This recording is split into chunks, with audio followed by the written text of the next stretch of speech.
안녕하세요. 맨사가 알려주는 오늘의 테슬라 뉴스 1월 11일입니다. 첫 번째 뉴스. 테슬라는 0.77% 하락해서 118달러로 마감했습니다. 두 번째 뉴스. 테슬라 7억 달러 투자를 통해 기가 텍사스를 확장한다는 소식입니다. 테슬라가 7억 달러 규모를 투자해서 기가 텍사스 확장을 위해 텍사스주에 허가를 요청했습니다. 기존 시설에다가 사이버트럭 생산 시설을 추가할 계획으로 향후 차량 생산 프로그램과 배터리 생산을 위한 확장을 계획 중이라고 합니다. 약 140만 평방피트 정도가 되고요. 금액은 7억 1,700만 달러 규모의 투자입니다. 사이버트럭의 생산이 점점 가시화되고 있는 것 같은데요. 테슬라는 그간의 성과를 봤을 때 아마 이번 공사도 되게 빠르게 움직일 것이라고 보고 있습니다.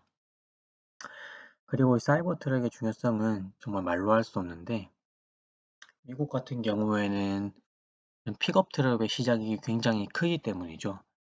당장 베스트셀링 카를 봐도 픽업 트럭이 주를 이루고 있다는 걸 볼 수 있습니다. 사이버 트럭도 아마 이러한 픽업 트럭 시장에서 굉장히 큰 힘을 발휘할 것이라고 생각합니다. 세 번째 뉴스. 2002년 유럽 베스트셀러 테슬라 모델 Y. 테슬라 모델 Y는 유럽 10개국에서 전기차 판매를 주도하면서 2022년 유럽에서 베스트셀러가 되었습니다. 오스트리아, 벨기에, 스위스, 독일, 노르웨이, 포르투갈, 슬로베니아, 영국에서는 가장 많이 팔린 전기차가 되었고, 아이슬란드, 노르웨이에서는 내연기관차를 포함해서도 가장 많이 팔린 차가 되었습니다. 일론 머스크는 2022년 주주총회에서 모델 Y가 베이스셀링 카가 될 것이라고 전망했는데요. 이제 막 기가 베를린을 통해 생산에 들어간 만큼 테슬라는 아마 계속 베스트셀러가 될 것이라고 생각합니다.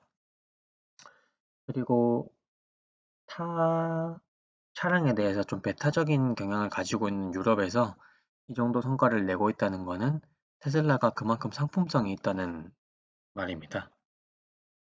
네 번째 뉴스. 라트비아 항공사에서 스타링크 위성 인터넷을 기내 인터넷으로 선정했습니다. 이에 따라 무료로 스타링크 와이파이를 제공할 것이라고 하네요. 세상이 점점 바뀌어가고 있습니다. 이제 인터넷이 안 되는 지역은 점점 없어질 건데요.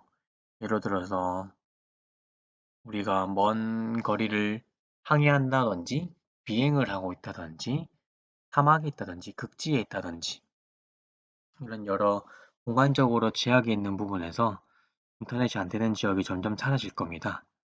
이 말인즉슨 스페이스X가 사람들의 시간을 좀 더 살 수 있게 된다는 말입니다. 결국 사람들의 시간을 사게 된다는 말은 그들의 수익을 올려준다는 말인데요. 결국 사람들의 시간은 돈입니다. 다섯 번째 뉴스. 영국에서 테슬라 메가팩 배터리 저장 프로젝트 공사를 시작했다고 합니다. 1,519만 달러 규모의 메가팩 부지 공사가 시작됐다고 합니다. 테슬라 에너지 사업은 이제 S커브 초입점에 들어갔는데요. 앞으로 아마 이런 기사는 좀 많이 나올 것이라고 생각됩니다. 여섯 번째 뉴스. 테슬라 팬텀 브레이크 결함으로 인해 집단 소송. 테슬라 소유주 2명이 테슬라를 상대로 집단 소송을 제기했는데요. 팬텀 브레이크라는 게 자기가 브레이크를 잡지 않았는데 이게 의도하지 않게 차량이 자기 스스로의 안전을 위해서 제동을 하는 걸 말하는데요.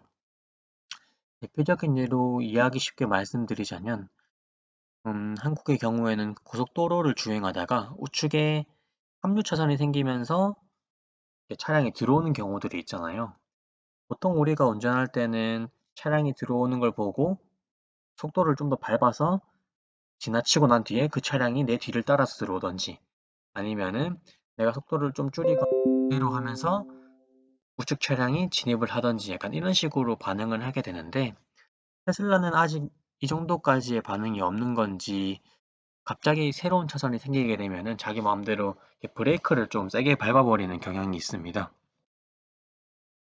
테슬라가 지금 당장 완벽하진 않지만 이러한 문제점들은 아마 테슬라 자체 시스템으로 들어가서, 그러니까 가상현실에 들어가서 무한루프로 계속 학습을 할 겁니다. 그러니까 이런 케이스들이 괜찮아질 때까지 계속해서 시뮬레이션을 돌려본다는 거죠. 가상현실에서.